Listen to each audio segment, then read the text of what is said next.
سب سے پہلے آج کے اس عظیم ترین دن کی مناسبت سے جو اپنی حقیقت میں یعنی اس کائنات کے اسرار اور رازوں کو سامنے رکھتے ہوئے اگر دیکھا جائے تو یہ دن اپنی حقیقت میں اللہ کے اس نظام میں کائنات کے تمام ایام سے زیادہ افضل دن ہے، تمام ایام سے۔ اس کی وجہ یہ ہے کہ جب آپ قربانی کی عید مناتے ہیں اور کہتے ہیں عید اضحیٰ، تو یہ حضرت ابراہیم کی سنت ہے، اور اس سنت کو نبی کریم نے زندہ رکھا اللہ کے حکم سے۔ اور اگر وہ سنت زندہ نہ بھی رہتی تو اسلام کو کوئی نقصان نہیں تھا۔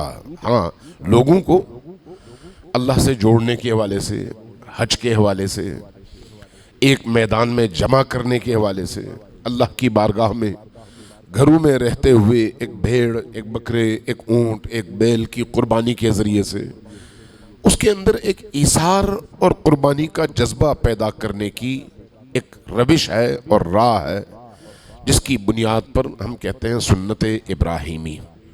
قربانی حضرت ابراہیم نے دی، اللہ تبارک و تعالیٰ نے اس ابراہیمی قربانی کو اپنی بارگاہ میں قبول فرمایا، بیٹے کو بچا لیا، بھیڑ قربان ہو گیا، اور اس کے بعد ہمیں کہا گیا اس قربانی کو یاد رکھو، اس لیے ہم عید اضحیٰ مناتے ہیں۔ دوسری عید ہماری عید فطر ہے۔ ایک مہینے آپ مسلسل روزہ رکھتے ہیں، تزکیہ کرتے ہیں، بھوکے رہتے ہیں، پیاسے رہتے ہیں، اور سحری میں اٹھتے ہیں، افطار میں دوسروں کو افطار بھی کراتے ہیں۔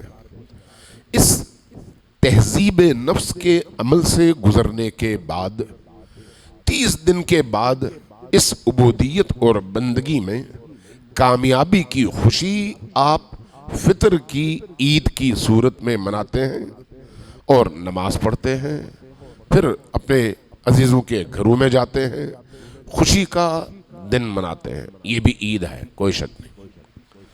لیکن اگر یہ نہ منائیں، عید فرض کریں اس طرح سے خوشی نہ منائیں، یا جس طرح سے ہمارے معاشرے کے اندر خوشیاں منائی جاتی ہیں، اس خوشی کا اس معنوی خوشی سے کوئی تعلق تو نہیں ہے، ہم اس کو ایک تہوار کے طور پر مناتے ہیں۔ لیکن جب آپ غدیر کی بات کرتے ہیں تو غدیر کی حقیقت ہی کچھ اور ہے۔ غدیر یعنی 1,24,000 انبیاء کی تمام تر تعلیمات کا جو نچوڑ نبی کریم نے انسانی معاشرے کے سامنے پیش کیا، اور 23 سال تک مسلسل محنت کے بعد لوگوں کو اس پر قائل کیا۔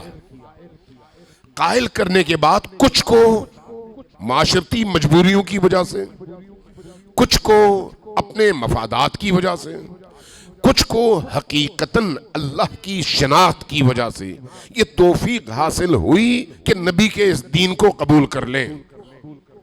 اب جب نبی کی وصال کا وقت آیا تو اس دین کو اسی نبی کی خصوصیات اور صفات کی حامل ایک ایسی شخصیت کی ضرورت تھی جو آ کر مسند نبی پر براجمان ہو کر نبوت کے عہدے کے علاوہ نبی کی تمام خصوصیات، تمام کمالات، تمام اوصاف کمالیہ اور اوصاف ملکوتی کا وارث بن کر دنیا کو بتائے کہ دین کیا ہے اور دنیا کے شر سے اس دین کو بچا سکے۔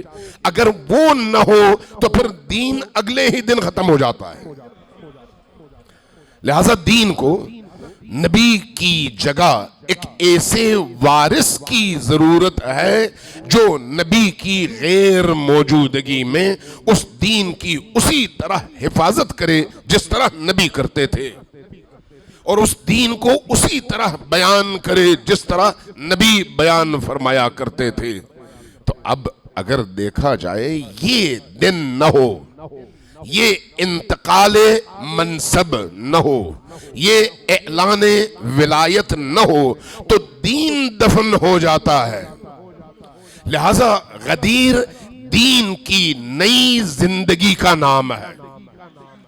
غدیر اللہ کی اس مخلوق کو اللہ سے جوڑنے والی ہستی کی اللہ کی طرف سے ولایت اور امامت کے آغاز کا نام ہے۔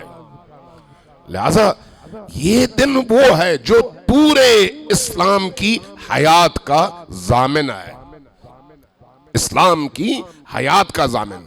اس لیے حقیقی اگر کوئی خوشی ہے اور دین کی بقا اس دن میں موجود ہے تو وہ یہ دن ہے جس کو ہم غدیر کہتے ہیں۔ یہی وجہ ہے کہ غدیر کو صرف عید غدیر نہیں کہا گیا، بلکہ روایات میں آیا ہے عید اللہ الاکبر، یعنی جتنے بھی اعیاد ہیں۔ بے وقوف جاہل اور گنوار لوگ یہ سمجھتے ہیں کہ دو ہی عیدیں ہیں، لیکن اگر آپ قرآن میں غور کریں تو قرآن نے متعدد مقامات پر ایسی مناسبتوں سے جہاں پر حق کے غلبے کی کوئی چھوٹی سی چھوٹی شکل بھی نمودار ہوئی ہو، ایسے موقع کو عید سے تعبیر کیا ہے، قرآن نے کیا ہے۔ میں اس تفصیل میں نہیں جاتا آج چونکہ وقت بہت کم ہے، لہذا صرف بتانا یہ مقصود ہے کہ عید کا مطلب صرف دو عید نہیں ہے۔ دو عید معاشرے کے جاہلوں کے لیے ہو سکتا ہے، لیکن اسلام کی نگاہ میں عید ہر وہ دن ہے جب دین کو بے دینی پر غلبہ ملے، ہر وہ دن عید کا دن ہے جب بے دینی شکست کھائے اور دین کے علمبرداروں کو فتح نصیب ہو۔ لہذا ایسے اعیاد قرآن کریم میں متعدد ہیں، لہذا کبھی اگر توفیق ملی تو اس حوالے سے پوری تفصیل آپ کی خدمت میں عرض کرنے کی کوشش کروں گا۔ آج غدیر کا دن ہے، غدیر عید اللہ الاکبر ہے۔ آج ہمارے معاشرے کا المیہ یہ ہے کہ جہالت کے ڈیرے ہیں، جمود زدہ ذہن ہیں، اور مولوی عوام کو اپنی بات سے آگے سوچنے کا موقع دینے کو تیار نہیں ہے۔ لہٰذا جب قرآنی آیت پیش ہو تو کہتے ہیں نہیں اس کو رکھو ایک طرف، تم اس کو سمجھ نہیں سکتے، مجھے دیکھو میں کیا کہہ رہا ہوں۔ کیوں؟ اس لیے کہ اس کی دکان اسی سے چلتی ہے، اس کا کاروبار حیات اسی سے چلتا ہے۔ جو تصور دین گڑھ کر اسلامی معاشرے کو منحرف کرنے کی کوشش کی گئی ہے وہ کاروبار اسی سے چلتا ہے۔ اس لیے ضرورت اس چیز کی ہے، ضرورت اس چیز کی کہ قرآن کی آیات، قرآن کے اندر موجود متعدد مقامات پر ہونے والے واقعات اور آیات کا نزول، ان کے شأن نزول کو سامنے رکھا جائے۔ اب ایک اور سوال پیش آتا ہے، چونکہ وقت کم ہے میں اس لیے صرف اشارے کر کے گزر رہا ہوں، ورنہ اگر ان پر گفتگو کی جائے تو ایک ہفتہ ایک عشرہ کم ہے تاکہ ان موضوعات پر سیر حاصل بحث کی جا سکے۔ ذرا غور کریں، اس سے پہلے کی تمام آسمانی کتابیں منحرف ہو گئیں، تمام آسمانی کتابوں میں لوگوں نے تبدیلیاں کی۔ یہ تبدیلیاں کرنے والے کون لوگ تھے؟ عیسائیت میں جو تبدیلی آئی کتاب میں، کتاب الہی میں، وہ عیسائیوں نے خود کی یا باہر سے کسی نے آکے تبدیل کیا؟ جی عیسائیوں نے خود کی یا باہر سے آکے کسی نے تبدیل کیا؟ عیسائیوں نے خود کی نا۔ اس کا مطلب یہ ہے کہ جہاں پر چاہے وہ دیندار ہی کیوں نہ ہو، اس کے اگر اندر ایمان راسخ نہ ہو تو وہ یہ دیکھتا ہے کہ اللہ کا یہ کلام میرے مفادات کے مطابق ہے یا نہیں ہے۔ جب دیکھیں کہ اللہ کے کلام سے میرا مفاد ٹکراتا ہے تو خود بدلتے نہیں قرآن کو بدل دیتے ہیں، خود بدلتے نہیں قرآن کو بدل دیتے ہیں۔ یہی کام مسیحیت میں ہوا، یہی کام یہودیت میں ہوا، اسلام میں کیوں نہ ہو سکا؟ سوال یہ ہے کیوں نہ ہو سکا؟ اللہ تبارک و تعالیٰ نے کہا کہ سابقہ تمام کتابیں بدل دی گئیں لیکن اب میں بدلنے نہیں دوں گا۔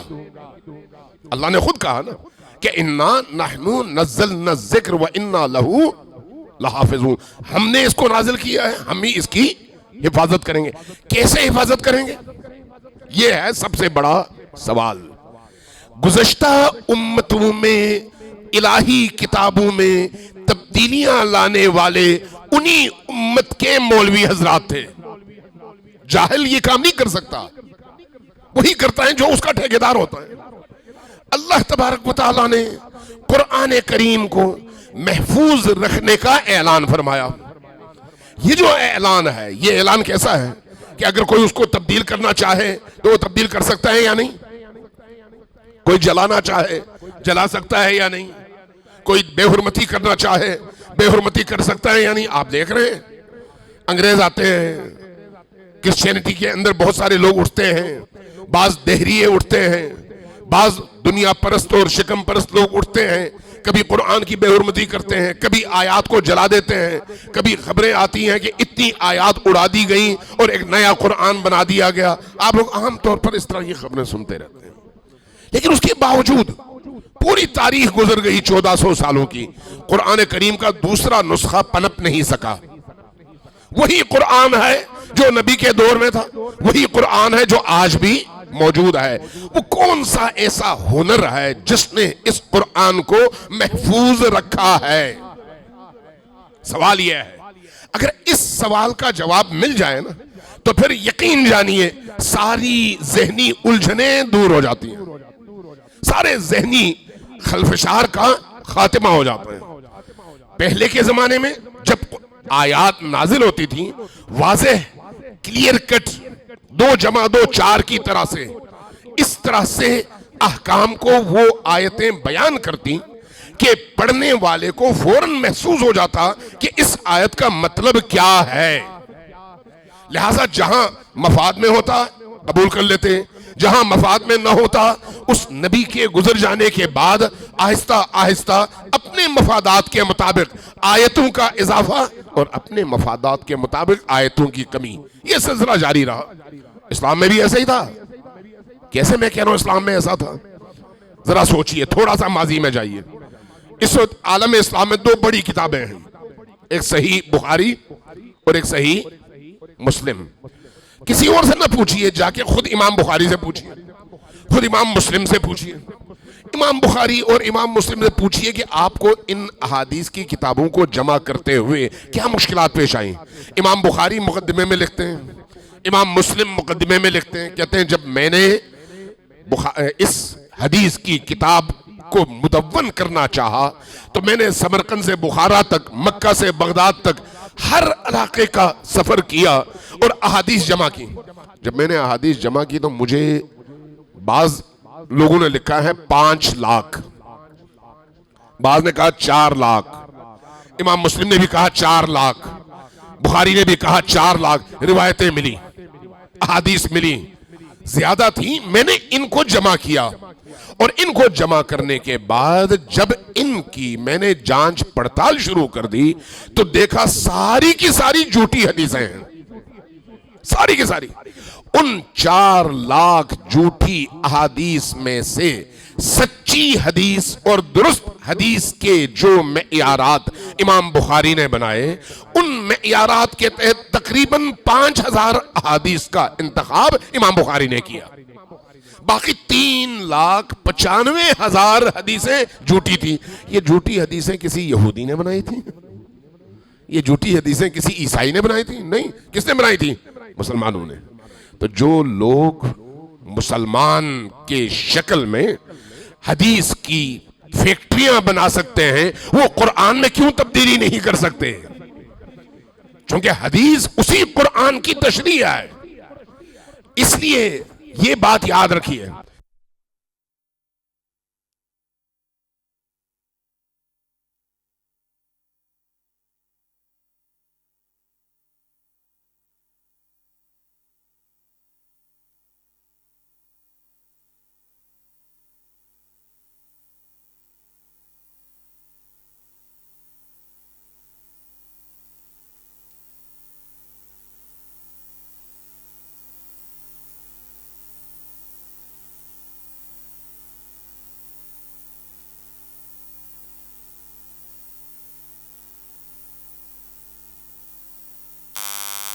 کئی معانی نکل سکتے ہیں. لہذا جب تم استدلال کرو تو نبی کی حدیث سے استدلال کرو تاکہ وہ کہیں پر بھاگ نہ سکے. کیوں؟ اس لیے کہ نبی کی حدیث کلیئر کٹ اور واضح ہے. جو کلیئر کٹ اور واضح ہے اس میں تحریف کی ضرورت پیش آتی ہے. جہاں پر یہ احتمال ہو کہ اس میں سے میں یہ معنی بھی نکال سکوں، وہ معنی بھی نکال سکوں، اس طرح کا مفہوم بھی میں اس پر لاد سکوں، اس طرح کا مفہوم بھی میں اس پر لاد سکوں، تو وہاں پر پھر آپ کو تحریف کی ضرورت پیش نہیں آتی. اس لیے کہا گیا کہ اس قرآن میں دو طرح کی آیات ہیں، متشابہات بھی ہیں اور محکمات بھی ہیں. لیکن اس قرآن کے مفاہیم کو اس کے شأن نزول کے حوالے سے، اللہ کی مشیت اور پیغام کے حوالے سے اگر کوئی سلسلہ اور کوئی طبقہ کما حقہ سمجھ سکتا ہے تو وہ یا علی ہیں یا علی کے بیٹے ہیں. یہی وجہ ہے کہ نبی کریم صلی اللہ علیہ وآلہ وسلم نے اپنی رحلت کے موقع پر جب امت کو ودیعت کے طور پر، امانت کے طور پر کوئی چیز سپرد کرنا چاہی تو ان دو چیزوں کی وصیت کی کہ قرآن پہلی امانت اور اہل البیت دوسری امانت. اس لیے کہ قرآن کو سمجھنے اور بیان کرنے کی جو الہی ذمہ داری ہے وہ ان ہستیوں کی ہے جن کو اللہ نے فہم قرآن کی دولت سے نوازا ہے. کسی اور کو یہ توفیق حاصل نہیں ہے. یہی وجہ ہے کہ قرآنی آیات میں اللہ تبارک و تعالیٰ نے جب تدوین قرآن کا موقع پیش آیا تو تدوین قرآن میں ایک آیت مکے میں نازل ہوئی ہے، سورت مدنی ہے، لاکے مکے کی آیت لاکے مدنی سورت کے درمیان میں رکھ دی. ایک آیت مدینے میں نازل ہوئی ہے، اس کو اٹھایا مکے کی جو معروف سورت ہے اس کے درمیان میں رکھ دیا. ایک ہی سورت ہے، مختلف ادوار میں مختلف مواقع پر نازل ہونے والی آیات کو تقسیم کر کے ایک کو ادھر رکھا ایک کو ادھر رکھا تاکہ بادی نظر میں جب انسان اس سورت کا مطالعہ کرتا ہے تو فوری طور پر اس مفہوم کی گہرائی تک پہنچ نہیں سکتا، گزر جاتا ہے. لیکن دوسری طرف یہ بھی کہا کہ قرآن کو سمجھنے کے لیے قرآن ہی سے استفادہ کرو، اس لیے کہ القرآن یفسر بعضہ بعضا، قرآن وہ کتاب ہے جس کی ادھر کی آیت ادھر کی آیت کی تفسیر کرتی ہے. اور اگر یہ حکمت نہ اپنائی جاتی تو اس وقت قرآن کریم میں اہل البیت کے حوالے سے اور خصوصاً امیر المؤمنین علی ابن ابی طالب علیہ السلام کے حوالے سے یہ جو تقریباً 350 آیات ہیں یہ کب کی نکالی جا چکی ہوتی ہیں اور قرآن محروم ہو جاتا. لیکن اسی طرح سے کسی کو ادھر رکھا، کسی کو ادھر رکھا، کسی کو کسی اور جگہ رکھا، اور اہل علم اور اہل فضل سے کہا کہ قرآن ایسی کتاب تو نہیں ہے کہ جس کی ابتدا الف سے اگر ہوئی ہے تو پہلی سورت بھی وہی ہو. آپ دیکھ لیں ابتدا ہم سورہ حمد پڑھتے ہیں، سورہ حمد پہلی سورت تو نہیں ہے، جبکہ پہلی جو آیات نازل ہوئی وہ کون سی ہیں؟ اقرأ بسم ربک الذی خلق. لیکن قرآن میں کہاں پر ہیں؟ بالکل آخر میں. اس کا مطلب یہ ہے کہ ترتیب قرآن کی وہ نہیں ہے جو تنزیل کیا ہے، تنزیل وہ نہیں ہے جو موجودہ قرآن کی ترتیب ہے. اسی میں وہ راز چھپا ہوا ہے کہ کوئی بدبخت اس قرآن میں تحریف نہ کر سکے، اس قرآن کی حقیقتوں کو بدل نہ سکے. لہٰذا لوگ مفہوم بدلنے کی کوشش پوری کرتے ہیں لیکن پھنس جاتے ہیں.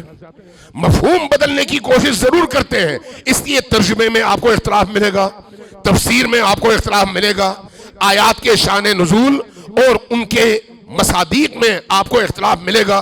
کیوں؟ اس لیے کہ جس زمانے میں یہ گفتگو کی گئی ہے اس زمانے کی نسبت سے یہ دیکھا گیا کہ حکمران کی خواہش کیا ہے، اہل اقتدار کی خواہش کیا ہے. جب آپ اس بات کو تھوڑا سا سمجھ جائیں، یہ میں نے بڑے آسان اور سادہ لفظوں میں تحریف قرآن سے قرآن کے محفوظ رکھنے کی جو روش تھی اس میں سے ایک پہلو بیان کیا ہے آپ کی خدمت میں. ایک پہلو، اس کو اگر آپ سمجھ جائیں تو اگلی باتیں خود بہت سمجھ آنا شروع ہو جائیں گی۔ اب میں آپ کو ایک بات سمجھا دیتا ہوں، صلوات بھیجیے بر محمد و آل محمد۔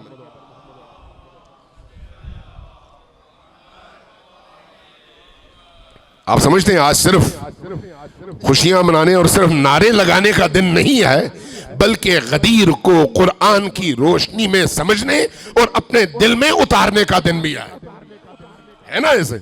لہذا ذرا غور کیجئے، آپ آیت الکرسی پڑھتے ہیں، آپ میں سے کوئی ایسا بھی ہے جس کو آیت الکرسی یاد نہ ہو؟ بہت کم لوگ ہوں گے جن کو آیت الکرسی یاد نہ ہو۔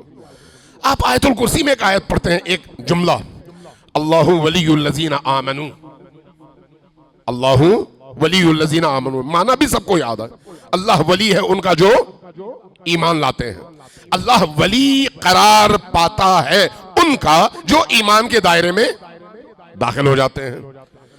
جب وہ ایمان کے دائرے میں داخل ہوتے ہیں تو اللہ کیا کرتا ہے؟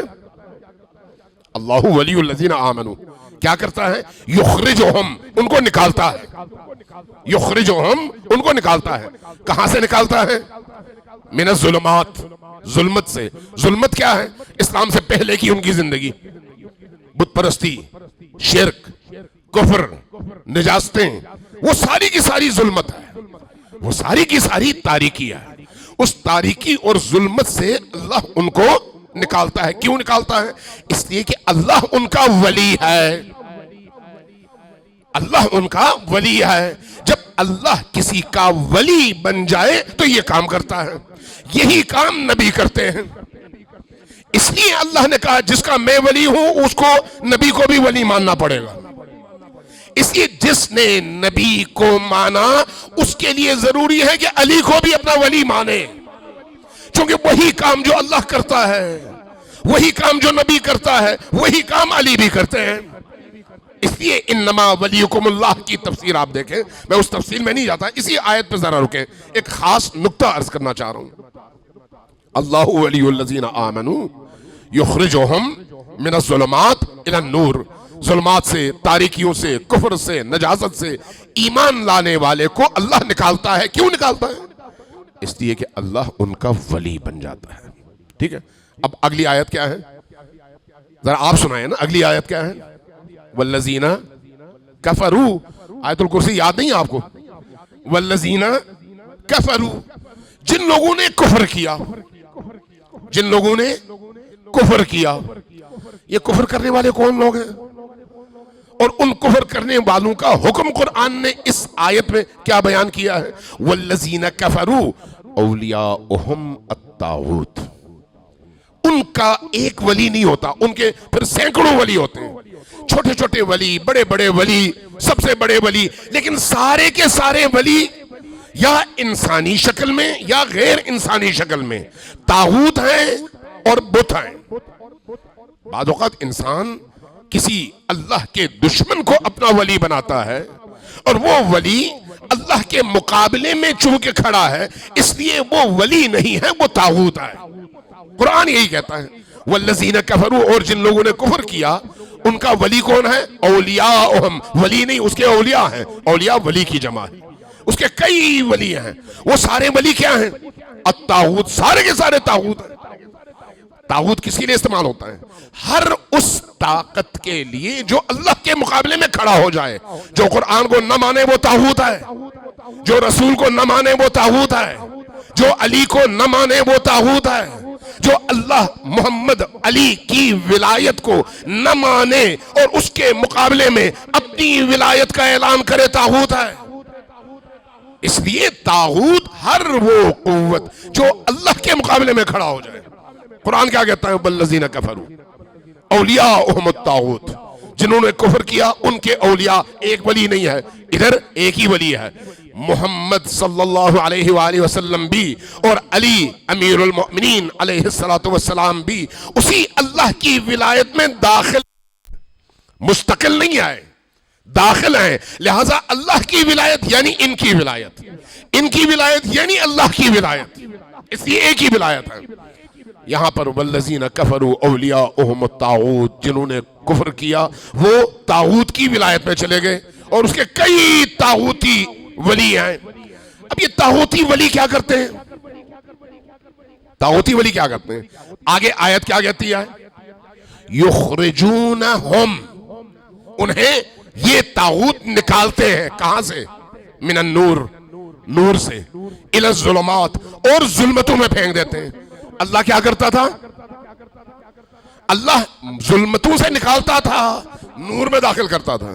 یہ کیا کرتے ہیں؟ نور سے نکالتے ہیں، ظلمتوں میں داخل کرتے ہیں۔ اب ایک سوال، کافر کے بارے میں تو ٹھیک ہے، یہ آیت ہے کس کے بارے میں؟ کس کے بارے میں؟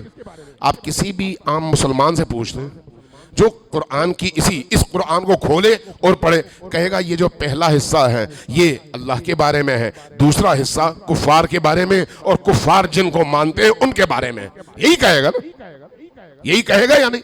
اس لیے قرآن میں کفر کا لفظ انہی کے لیے استعمال ہوا ہے۔ یہاں سے پتہ چلتا ہے کہ اللہ تبارک و تعالی نے کس طرح سے قرآن کی حفاظت کی ہے۔ اس کے لیے میں مثال کے طور پر یہ آیت پیش کر رہا ہوں۔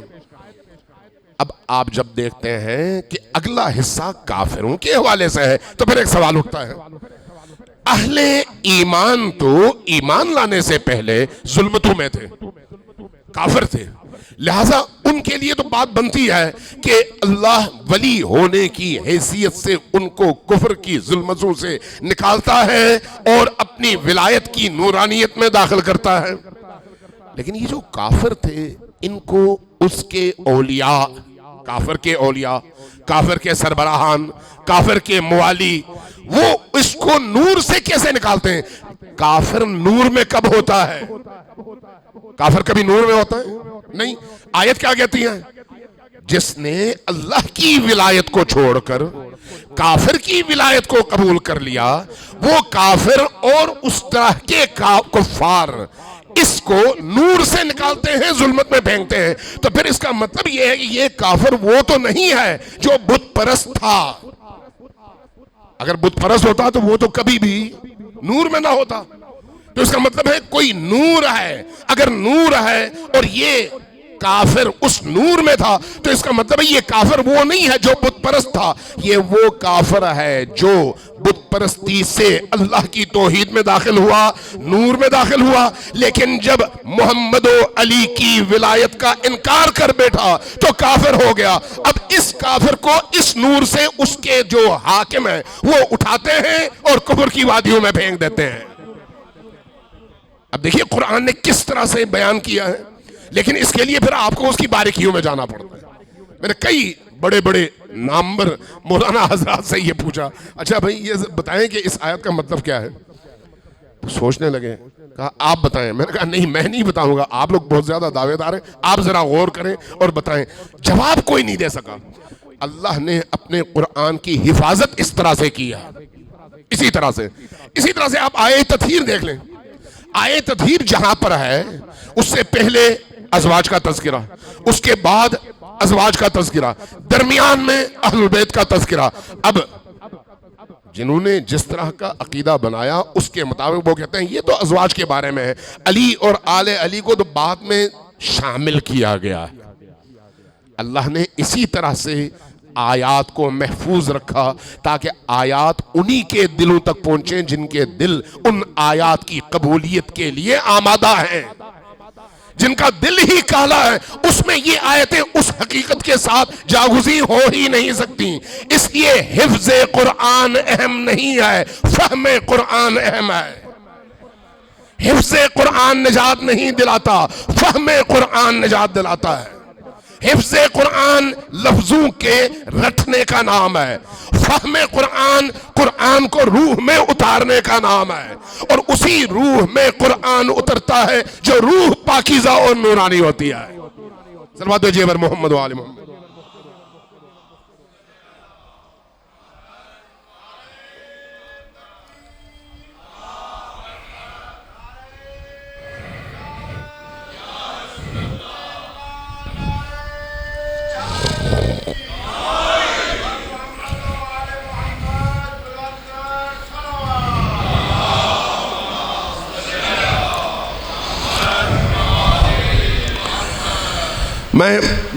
میں اگر اب گفتگو جاری رکھنا چاہوں تو اتنے قرآنی نکات ہیں، اتنے قرآنی نکات. خود غدیر کا موضوع حدیث سے زیادہ قرآنی ہے. اسے کوئی مائی کا لال غدیر کے اس واقعے کے انکار پر کوئی معقول دلیل پیش کر ہی نہیں سکتا، چاہے لاکھ کوشش کرے پیش کر ہی نہیں سکتا. میں مختصراً چند صرف عناوین عرض کر دیتا ہوں آپ کی خدمت میں. اونچی آواز سے ذرا صلوات بھیجیے پر محمد و آل محمد.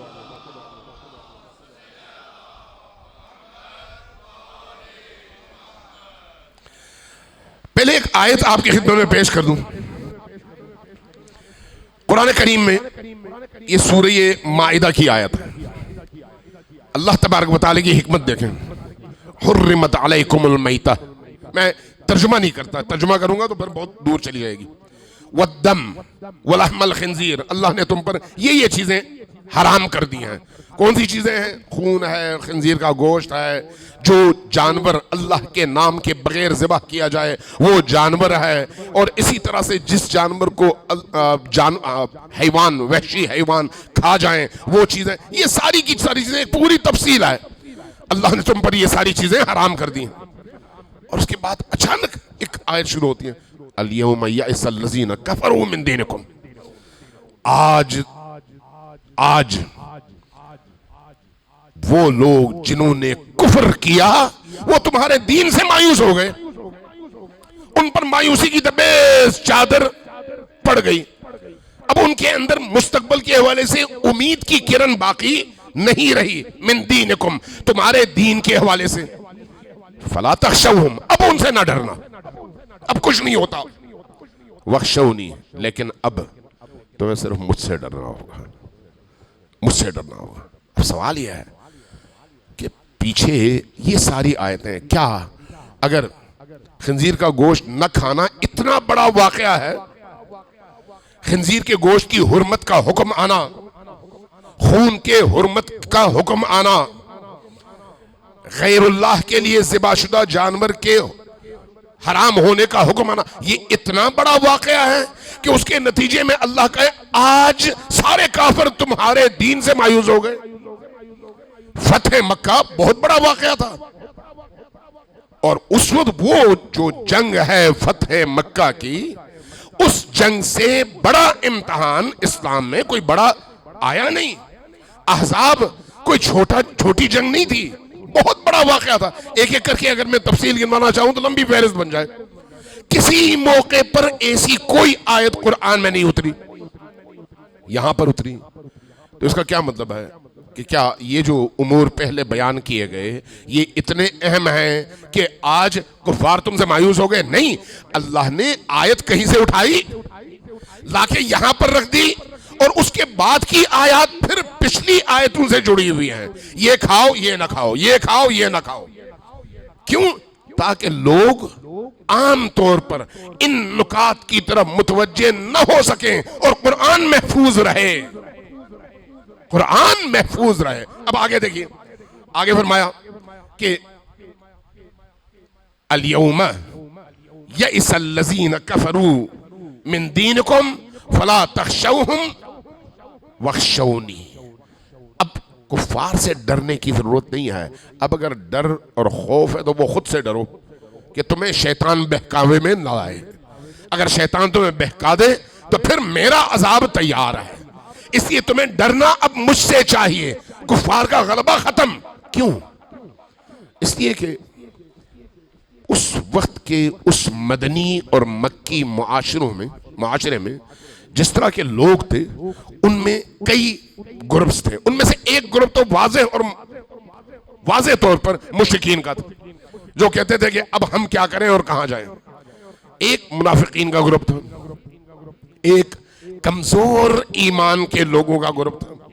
کمزور تھے، اس لیے ہوا کے تھپیڑے کے سامنے کھڑے نہیں ہو سکتے تھے. ایک وہ گروپ تھا جو الذین قالوا ربنا اللہ ثم استقاموا کی مصداق تھے. مختلف گروپس تھے. اللہ تبارک و تعالیٰ نے یہ آیتیں نازل فرما کر ان ان لوگوں کو جواب دیا جو کہتے تھے کہ محمد کے ہاں کوئی بیٹا تو ہے نہیں، ان کو جانے دو، اس کے بعد پھر ہم دیکھیں گے، اس وقت ہم دیکھیں گے، چونکہ ان کا کوئی بیٹا تو ہے نہیں۔ لہٰذا وہ یہ سمجھتے تھے کہ اب ان کے بعد ایک جھگڑا پڑے گا اور اس جھگڑے میں ہم اپنا الو سیدھا کریں گے، دوبارہ اپنا وہی غلبہ جو پہلے تھا وہ ہم حاصل کر لیں گے۔ اللہ نے ان آیتوں کے ذریعے سے مخاطب کر کے بیان فرما دیا کہ آج علی کے اس منصب کے اعلان کے بعد دشمن مایوس ہو گیا، اب کافر مایوس ہیں۔ الیوم یئس الذین کفروا من دینکم، تمہارے دین سے سارے کفار اب مایوس ہو گئے، اب تمہیں کوئی پریشانی کی بات نہیں ہے۔ اب وہ جو تمہارے اندر لوگ ہیں ان میں گڑبڑ ہوگی کہیں نہ کہیں، اس میں اگر اللہ کا خوف ہوگا تو پھر تم محفوظ رہو گے، اللہ کا خوف نہیں ہوگا تو محفوظ بھی نہیں رہو گے۔ اب اگلی آیت دیکھ لیں، الیوم اکملت لکم دینکم، آج ہم نے اپنا دین مکمل کر دیا۔ اسی آیت کے ضمن میں اب ڈرو نہیں، دین ہم نے مکمل کر دیا۔ دین کس چیز سے مکمل ہوا؟ بڑے بڑے واقعات ہوئے، پہلے میں نے عرض کیا ان واقعات پر دین مکمل نہیں ہوا، اس وقت کوئی ایسی آیت نہیں اتری۔ اس موقع پر کیوں اتری؟ اس موقع پر ان آیات کے شان نزول کے حوالے سے الغدیر میں شیخ عبدالحسین امینی نے، جو آیت اللہ ہیں، مجتہد تھے اور الغدیر کے، انہوں نے تقریباً کوئی 21 جلدیں لکھی۔ واقعی ایسی کتاب جو اپنے موضوع کے حوالے سے بے نظیر ہے، ایک لمبے عرصے کی محنت کے بعد تمام اس کے منابع اور مصادر اہل سنت کے ہیں، کوئی ایک مصدر، کوئی ایک منبع، کوئی ایک حوالہ اہل تشیع کی کتاب کا نہیں ہے۔ وہ وہاں پر 30 حوالے نقل کرتے ہیں مفسرین اور علماء تفسیر کے کہ دیکھو یہ سب کہتے ہیں کہ یہ آیت کہاں نازل ہوئی؟ غدیر خم میں، غدیر خم میں۔ الیوم اکملت لکم دینکم واتممت علیکم نعمتی ورضیت لکم الاسلام دینا۔ ذرا سوچئے ان آیات میں جو الفاظ استعمال ہوئے ہیں وہ بڑے بڑے معرکوں میں نہیں ہوئے۔ اکملت لکم دینکم، میں نے تمہارے دین کو کامل کر دیا، یعنی دین اس امر کے بغیر کامل ہے ہی نہیں۔ علی اگر دین کا امام اور پیشوا ہے تو دین کامل ہے، اگر علی نہیں ہے تو دین نہیں ہے۔ علی تکمیل دین کی علامت ہے۔ اکملت لکم دینکم واتممت علیکم نعمتی، اللہ کی نعمتیں کائنات میں اتنی ہیں کہ انسان گن نہیں سکتا۔ ان تعدوا نعمت اللہ لا تحصوها، اگر گننا چاہو ساری انسانیت مل کر گنے، اللہ کی نعمتیں تمام نہیں ہوتی۔ ساری دنیا چھوڑ دیں آپ کے اپنے ہمارے اس 6 فٹ کے جسم کے اندر جتنی نعمتیں اللہ نے رکھی ہیں، انہی نعمتوں کو گننا شروع کر دیں، ساری عمر گزر جائے گی، گن نہیں سکتے، گن نہیں سکتے۔ یعنی اس کی تفصیل اگر بیان کرنا چاہوں میں تو شاید 2-3 گھنٹے مسلسل گفتگو ہو، پھر بھی حق ادا نہیں ہوتا۔ جو اتنی ساری اللہ نے نعمتیں نازل کی ہیں، ان نعمتوں میں کہیں پر ایسا کوئی تذکرہ نہیں ہے۔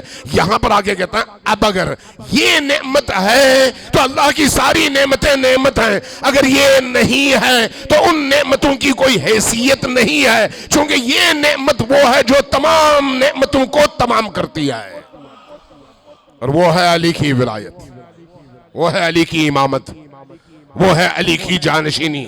الیوم اکملت لکم دینکم واتممت علیکم نعمتی، اور اگلا جملہ بڑا ہی عجیب ہے، ورضیت لکم الاسلام دینا، تم چاہے صبح سے شام تک اور شام سے صبح تک اسلام اسلام اسلام کرتے رہو، وہ اسلام جس میں علی ولی ہے، اسلام ہے اللہ کی نگاہ میں، اور جس میں علی اللہ کی نگاہ میں ولی ہے اسی کو وہ پسند بھی کرتا ہے۔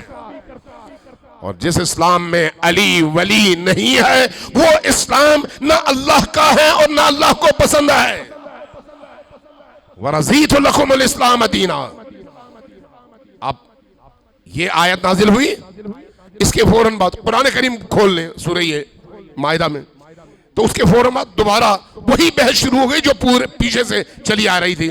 فَمَنِ اضْطُرَّ فِي مَخْمَصَةٍ غَيْرَ مُتَجَانِفٍ لِإِثْمٍ فَإِنَّ اللَّهَ غَفُورٌ رحیم. اور اگر کوئی بھوکا ہے، مردار گوشت اس کے سامنے ہے، وہ گناہ کا ارادہ بھی نہیں رکھتا، لیکن اگر اس کی بھوک ایسی ہے کہ وہ مردار کھانے پر مجبور ہو تو اللہ معاف کر دینے والا ہے. یعنی یہ آیت پھر گزشتہ آیتوں سے متصل ہے، تو درمیان میں وہ آیت رکھ دی تاکہ ان بیوقوفوں کو پتہ نہ چلے کہ علی کی ولایت کو کس طرح سے اللہ نے بیان کیا ہے، تاکہ قرآن میں تبدیلی اور تحریف واقع نہ ہو. یہ میں مثال کے طور پر 2-3 آپ کے سامنے مثالیں دی ہیں. اگر خود غدیر کی حقیقتوں کو آپ دیکھیں تو میں نے قبلہ مولانا کے آخری جملے سنے. حقیقت یہ ہے کہ اللہ تبارک و تعالی نے اپنے نبی کی زندگی کے آخری سال میں ایک منظم انداز میں 200 آیتیں نازل کی ہیں. 200 آیتیں، تاکہ لوگوں کو ذہنی طور پر تیار کیا جائے اور ماحول بنایا جائے غدیر کے لیے. مسلسل آغاز تقریباً شوال کے مہینے سے ہوتا ہے. شوال کا مہینہ ہے یا ذیقات کے مہینے میں یہ آیت اللہ قرآن میں نازل کرتا ہے کہ النبی اولا بالمؤمنین من انفسہم. لوگوں یاد رکھو، تم چاہے فن خان بن جاؤ، بادشاہ بن جاؤ، جاگیردار بن جاؤ، قبیلے کے سربراہ بن جاؤ، جو کچھ بھی تم ہو، تم سے زیادہ تمہاری جانوں کا مالک میرا رسول ہے. تمہارے مال کا مالک میرا رسول ہے، تمہاری جان کا مالک میرا رسول ہے، تمہاری دنیا کا مالک میرا رسول ہے، تمہاری آخرت کا مالک میرا رسول ہے. النبی اولا بالمؤمنین من انفسہم. میں باقی آیات پڑھتا نہیں، چونکہ غدیر میں اس آیت کا حوالہ اللہ کے رسول نے دیا. وہاں پر پکارا کہ لوگوں یاد ہے اللہ نے کچھ کہا تھا. اللہ نے کہا تھا کہ النبی اولا بالمؤمنین من انفسہم. تو اب بتاؤ الست اولا بکم من انفسکم. آیت پہلے موجود ہے. کیا اب بتاؤ میں تمہاری جانوں سے زیادہ تمہارا مالک ہوں یا نہیں ہوں؟ کیا پوچھا کہ میں تمہارا دوست ہوں یا نہیں ہوں؟ وہاں پر تو کوئی منافق سے منافق انسان بھی آ جاتا تو فوراً کہتا یا رسول اللہ میں تو آپ کا دوست ہوں اور آپ کو اپنا دوست سمجھتا ہوں. دوستی کی کیا حیثیت ہے؟ اللہ کے رسول اس آیت کو سامنے رکھتے ہوئے پوچھ رہے ہیں الست بکم الست اولا بکم من انفسکم. کیا میں تمہاری جانوں پر تم سے زیادہ حق نہیں رکھتا؟ ہاں بلا یا رسول اللہ، آپ ہم پر ہماری جانوں سے زیادہ حق رکھتے ہیں. کیا مطلب ہے اس کا؟ یعنی آپ میری جان کے مالک ہیں، آپ میرے ارادوں کے مالک ہیں، آپ جیسا چاہیں گے میں اس طرح کرنے پر مجبور ہوں. میں آپ کا مملوک ہوں، آپ میرے مالک ہیں. میں آپ کا غلام ہوں، آپ میرے آقا ہیں. آپ میرے مالک ہیں، میں آپ کا عبد ہوں. یعنی گویا اعتراف ہے. الستو اولا بکم من انفسکم بلا یا رسول اللہ. اس کے بعد فرماتے ہیں تو اگر میں تمہارا مولا ہوں، میں تمہارا مالک ہوں، میں تمہارا آقا ہوں، میں تمہاری ہر چیز پر اولا بالتصرف ہوں، تو پھر سمجھ لو کہ من کنت مولا ہوں فہذا علی مولا ہوں. یہ اوصاف جو سمجھتا ہے کہ آپ ان تمام اوصاف میں ہمارے مالک ہیں، یاد رکھو جس کا میں مالک ہوں اس کا علی مالک ہے. یہ علی کی ولایت، علی کی مالکیت یہ نہیں ہے کہ علی ولی اللہ کہہ دیا ذمہ داری ختم ہو گئی. نہیں، علی کی ولایت کے اعلان کا مطلب روح پر علی کی حکومت، ذہن پر علی کی حکومت، زبان پر علی کی حکومت، فکر فکر پر علی کی حکومت، ہمارے پورے وجود پر علی کی حکومت، اور اس وجود پر ہی کیا، اس معاشرے پر علی کی حکومت، اس دنیا اور عالم پر علی کی حکومت۔ تو گویا ان دونوں چیزوں کو جب ہم جمع کرتے ہیں تو کہتے ہیں وہ جس کا تعلق معاشرے سے ہے، ولایت ہے، لیکن ولایت تشریعی ہے، جو میری روح اور کائنات کی روح سے متعلق ہے، وہ ولایت تکوینی ہے۔ تکوینی ولایت بھی علی کی ہے اور تشریعی ولایت بھی علی کی ہے۔ میں اس سے زیادہ آپ کا وقت نہیں لیتا، اللہ تبارک و تعالیٰ سے اس دعا کے ساتھ کہ اللہ تبارک و تعالیٰ ہمیں جب تک ہم زندہ ہیں علی کی ولایت میں سانسیں لینا نصیب فرمائے، اور مرنے لگے تو اس آخری سانس میں بھی علی کی ولایت کے ساتھ سانس لینا نصیب فرمائے۔ اللہ سے دعا ہے کہ ان ایام کو، یہ ایام معمولی ایام نہیں ہیں، میں نے روایت دیکھی ہے کہ لاکھوں انسانوں کو کسی اور دن کھانا کھلانا اتنا ثواب نہیں رکھتا جتنا ثواب غدیر کے دن اطعام مساکین کا نتیجہ ہوتا ہے۔ غدیر کے دن اتنا زیادہ، غدیر ایک ایسا دن جس میں ہمیں حکم دیا گیا ہے کہ ہر صورت میں خوشی بھی مناؤ اور اس خوشی کا اظہار بھی کرو اور لوگوں کو اس میں شریک بھی کرو، اور جو تمہارے گھر کا بہترین کھانا ہے، بہترین کھانا، یہ یاد رکھیں محرم میں یہ حکم نہیں ہے۔